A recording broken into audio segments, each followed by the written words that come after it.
নমস্কার বন্ধুরা, আনন্দপথের 911 পর্বে আপনাদের স্বাগত জানাচ্ছি। আশা করি সবাই ভালো আছেন।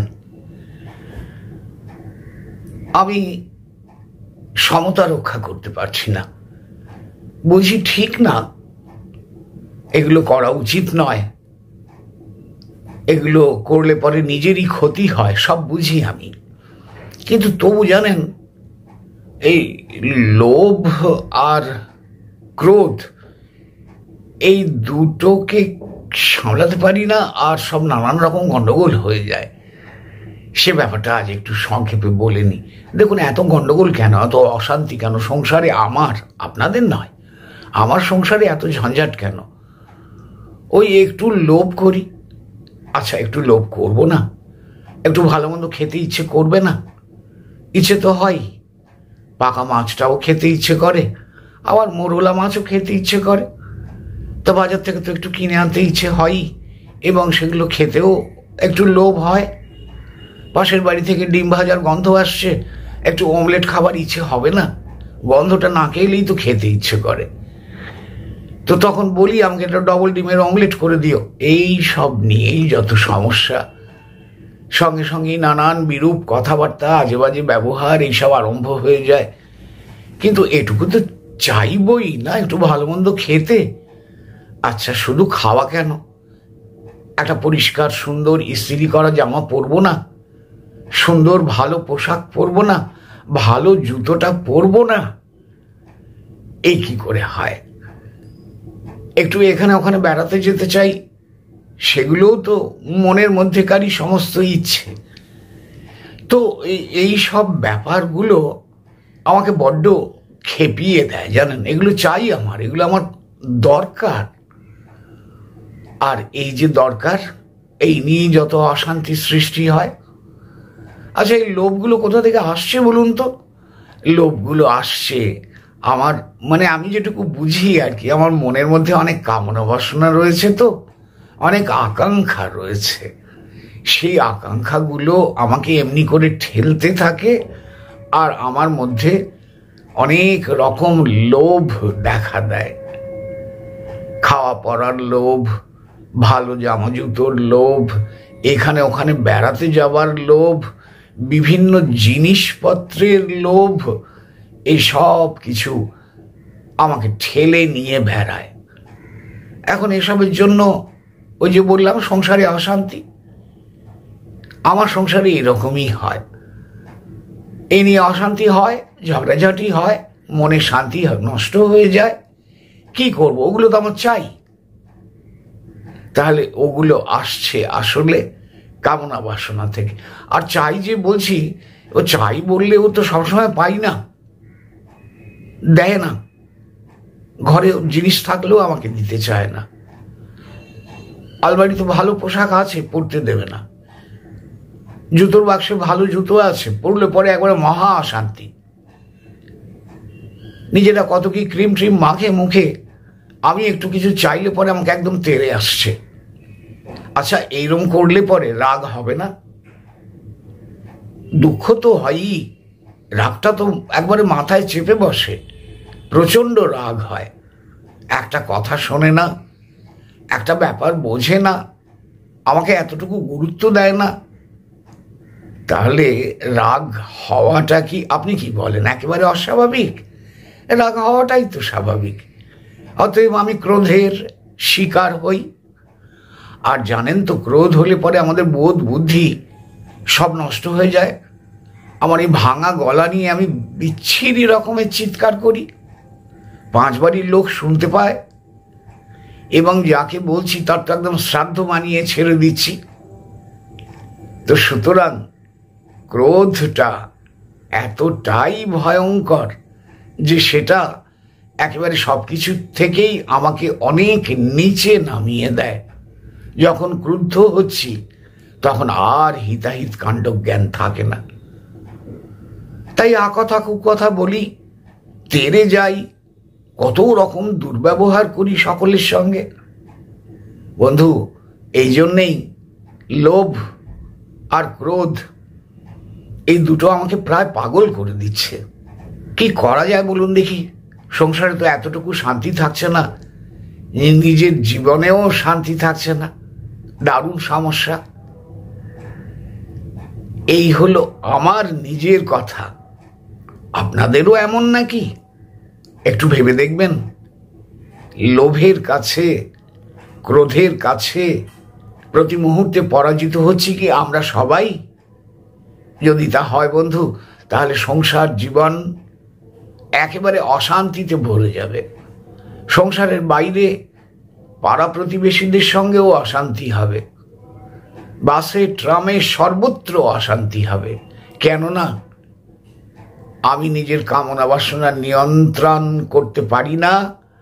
আমি নিজের মনকে চিনি না, জানি না, বুঝি না, এবং এতটুকু নিয়ন্ত্রণ করতে শিখিনি। এই অবস্থা যদি আমার মতো আপনারও হয়, তাহলে আপনিও অবশ্যই দুঃখ কষ্ট পাবেন। এই দুটি কারণেই সংসারের যত অশান্তি। আমাদের যে শ্রীমদ্ ভগবত গীতা রয়েছে না, সেই গীতার 2য় অধ্যায়, আপনাদের সবার বাড়িতেই তো গীতা আছে। 2য় অধ্যায় সাংখ্যযোগে দেখবেন 25, 26, 27, 28 এইসব শ্লোকগুলোতে ভগবান শ্রীকৃষ্ণ বড় স্পষ্ট করে বলে দিয়েছেন আমাদের মনের গতিটা, আমাদের মন কিভাবে কাজ করে। যে মুহূর্তে আমরা আমাদের এই 5টা ইন্দ্রিয় দিয়ে বিষয়ের কাছাকাছি আসি, বিষয়ের রূপ, রস, গন্ধ, শব্দ, স্পর্শ ভেতরে আহরণ করি, সংগ্রহ করি বা আহার করি, যাই বলেন, ব্যাস শুরু হলো। দুটো প্রতিক্রিয়া হবে। হয় ওটা আমার ভালো লাগবে, একটা দৃশ্য কিংবা একটা গন্ধ কিংবা একটা স্পর্শ, হয় আমার ভালো লাগবে কিংবা আমার কাছে অত্যন্ত বিরক্তিকর, ভীষণ খারাপ লাগবে। খারাপ লাগলে আমি অবশ্যই রেগে যাব, ক্রোধান্বিত হব, চিৎকার করে ফেলবো। আর ভালো লাগলে ওটা আমি কেমন করে পেতে পারি সেই চিন্তাটা করব। ধরুন কারো বাড়িতে সুন্দর ধূপ জ্বলছে, ধূপকাঠির সেই সুগন্ধটা আমার ভালো লাগলো। আমি কিন্তু সঙ্গে সঙ্গে জিজ্ঞাসা করি, এটা কোন কোম্পানির কি ধূপ গো? কেন জিজ্ঞাসা করছি? ওই ধূপকাঠিটা আমি কিনবো বলে। আমাকে ওটা সংগ্রহ করতে হবে, ওই সুগন্ধটা আমার চাই। এরকম ভাবে যেখানে যা কিছু আমার কাছে মনে হচ্ছে বড় সুন্দর, সেটাই আমি পেতে চাই। যদি পাই, কোনোভাবে জোগাড় করতে পারি, নিজের কাছে রাখতে পারি, তখন কিন্তু বড্ড শান্তি, তৃপ্তি, আনন্দ কিছুক্ষণের জন্য বা কিছু দিনের জন্য বা কয়েক বছরের জন্য, তারপর ওগুলো নষ্ট হয়ে যাবে বন্ধু। আমিও একদিন, এই দেহটা আমার নষ্ট হয়ে যাবে যেমন, তেমনি সব কটা জিনিসপত্র একদিন নষ্ট হয়ে যাবে। তা এই পর্যন্ত ঠিক আছে, কিন্তু যদি না পাই, আমি চেয়েছিলাম দারুণ একটা পারফিউম, আমি চেয়েছিলাম খুব সুন্দর জানলা দরজার পর্দা, আমি চেয়েছিলাম একটা বেশ আরামদায়ক সোফা, এসব দেখেছি তো অন্যদের বাড়িতে, জোগাড় করতে পারিনি। তখন কি হয়? তীব্র আকাঙ্ক্ষা বাড়তে থাকে মনের মধ্যে, লোভ বাড়তেই থাকে, ওটা আমার চাই, যেমন করে হোক জোগাড় করতে হবে, তার জন্য যা দরকার তাই করব।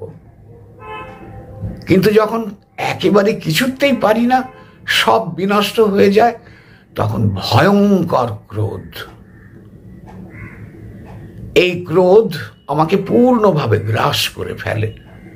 সম্মোহ ক্রোধ থেকে আমি সব ভুলে যাই। আমি কত দূর লেখাপড়া শিখেছিলাম, আমাকে 5 জন ভদ্রলোক বলে, আমার বাবার এই সম্মান ছিল, সব আমার বংশ পরিচয় সমস্ত ভুলে গিয়ে আমি ক্রোধে উন্মত্ত হয়ে উঠি আর ভয়ঙ্কর সমস্ত ব্যাপার ঘটিয়ে ফেলি। ক্রোধের ফলে এই হয়। আমি কি সেই কাজগুলোই প্রতিদিন করে যাচ্ছি? ভাবতে হবে বন্ধু। ভাবুন, নিজের মনকে সংযত করুন, কামনা বাসনাকে যত দূর সম্ভব কমিয়ে আনুন। হে ঈশ্বর, তুমি আমাকে যা দিয়েছ আমি তাতেই সুখী। এই যা জামা কাপড় দিয়েছ, এই যা চটি জুতো দিয়েছ, আমি এতেই তৃপ্ত। দুবেলা যেটুকু খাবার দিচ্ছ, আমি এই খেয়েই সুখে আছি। তুমি আমাকে যেমন বাড়িতে থাকতে দিয়েছ, আমি তাতেই ভালো আছি। আমার আর কিছু চাই না। আমার যদি কিছু চাই, সেটি তোমার কৃপা, তোমার আশীর্বাদ, তোমার সান্নিধ্য, তোমার দর্শন। সেগুলো আমায় কবে দেবে ঠাকুর? আমরা কি এই প্রার্থনা করছি? এটা আপনাকে ভাবতে হবে। অন্য কামনা বাসনা আর নয়, এই কামনা বাসনাই সর্বোৎকৃষ্ট কামনা বাসনা। তাকেই বাড়িয়ে তোলার চেষ্টা করুন, নিজের জীবনকে সুন্দর করুন। লোভ নয়, হিংসা ঘৃণা নয়, তীব্র কামনা বাসনা নয়, ক্রোধ তো নয়ই। এ যদি আমরা করতে পারি, একমাত্র তখনই আমাদের জীবন সুন্দর হয়ে উঠবে। তখন আর পরিবারে ঝগড়াঝাঁটি নেই, অশান্তি নেই, আত্মীয় স্বজনের সঙ্গে কলহ নেই, এবং আমাদের পাড়া প্রতিবেশীদের সঙ্গেও আমার সুসম্পর্কই থাকবে, যদি এগুলো আমরা করতে পারি। এই দিকে মন দিন বন্ধু। আরো লম্বা লম্বা ফর্দ বানাবেন না চাহিদার। লোভ করা বন্ধ করুন, এটা চাই ওটা চাই বন্ধ করে দিন। মা, হে জগদীশ্বর, আমাকে রক্ষা করো। আমার সমস্ত আগ্রহ, সমস্ত আকাঙ্ক্ষা তোমার পায়ের তলায় নিয়ে যাও। আমার জন্য কি যে সবচেয়ে ভালো, সে তো আমি জানি না, তুমিই জানো। তুমি তার ব্যবস্থা করো। আমার আর কিচ্ছু চাই না। আমি তোমার আশীর্বাদ পেতে চাই, আমি তোমার কৃপা পেতে চাই, আমি তোমার সান্নিধ্য পেতে চাই। আমার সমস্ত মনকে সেদিকে টেনে নিয়ে যাও। বন্ধু, এই প্রার্থনা আমাদের করতে হবে এবং নিজেদের জীবনকে সুন্দর করার চেষ্টা করতে হবে। সকলকে ধন্যবাদ জানাচ্ছি, সকলকে নমস্কার জানিয়ে আজকের মতো এখানেই শেষ করলাম।